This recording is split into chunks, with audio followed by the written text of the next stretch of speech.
नमस्कार, मैं आपके साथ ज्योतिका। आइए रुक करते हैं फटाफट खबरों की ओर। उत्तर प्रदेश में सुबह और रात के समय पड़ रहा घना कोहरा अभी 25 दिसंबर तक जारी रह सकता है। इसकी चेतावनी मौसम विभाग की ओर से जारी की गई है। आंचलिक मौसम विज्ञान केंद्र लखनऊ की ओर से जारी चेतावनी में महाराजगंज, सिद्धार्थनगर, बलरामपुर, श्रावस्ती, बहराइच, मुजफ्फरनगर, मेरठ, बिजनौर, मुरादाबाद, रामपुर, बरेली और आसपास के इलाकों में कोल्ड डे और कुछ जिलों में घने कोहरे की चेतावनी जारी की गई है।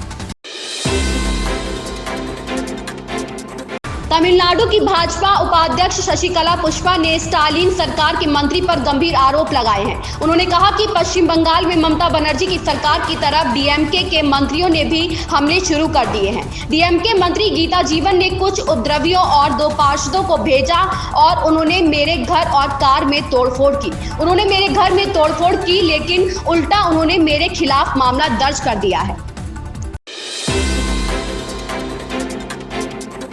भारत जोड़ो यात्रा के राजस्थान से विदा होते ही राजस्थान में एक बार फिर से बयानबाजी शुरू हो गई है। अब पंजाब कांग्रेस प्रभारी व बायतू विधायक हरीश चौधरी ने मुख्यमंत्री अशोक गहलोत को लेकर बड़ा बयान दिया है। हरीश चौधरी ने कहा कि भाजपा और कांग्रेस के अलावा जो तीसरी पार्टी है वो सीएम गहलोत की प्रायोजित पार्टी है। उनका इशारा आरएलपी की ओर था।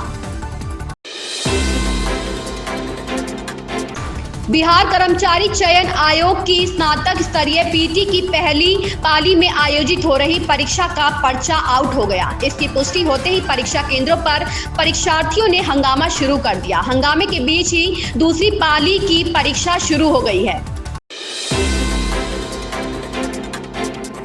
दिल्ली में शुक्रवार को आम आदमी पार्टी ने मेयर पद के नाम की घोषणा कर दी है। आप की शैली ओबरॉय मेयर होंगी। एमसीडी चुनाव जीतने के बाद से ही दिल्ली के नए मेयर को लेकर चर्चाएं तेज थी। शुक्रवार को हुई पीएसी की बैठक में शैली का नाम तय किया गया।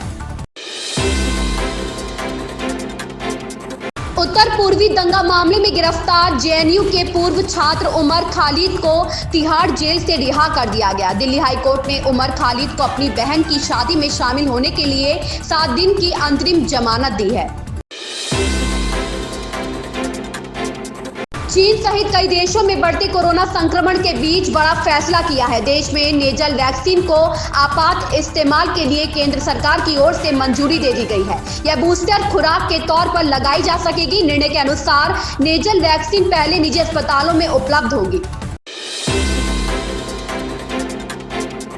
बिहार के उप मुख्यमंत्री तेजस्वी यादव ने बृहस्पतिवार को कहा कि राज्य सरकार कोविड-19 के मामलों में बढ़ोतरी की स्थिति उत्पन्न होने पर उससे निपटने के लिए पूरी तरह तैयार है।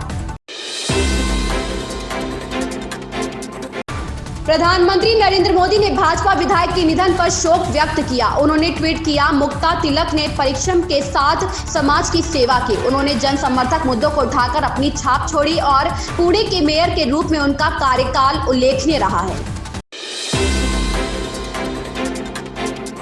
बिग बॉस 16 हर दिन गुजरते दिन के साथ दिलचस्प होता जा रहा है। इस बार सलमान खान वीकेंड का वार एपिसोड में घर वालों और दर्शकों के लिए सेंटा बन एक सरप्राइज लेकर आ रहे हैं। यह सरप्राइज एक ऐसा कंटेस्टेंट है जिसे सीजन की शुरुआत से लोगों का भरपूर प्यार मिला था, लेकिन पिछले दिनों उसे शो से बाहर होना पड़ा था। यह और कोई नहीं बल्कि सबसे चहेते छोटे भाईजान यानी अब्दू रोजिक है। जी, कुछ मीडिया रिपोर्टर्स के अनुसार अब्दू रोजिक घर में वापसी करने वाले हैं।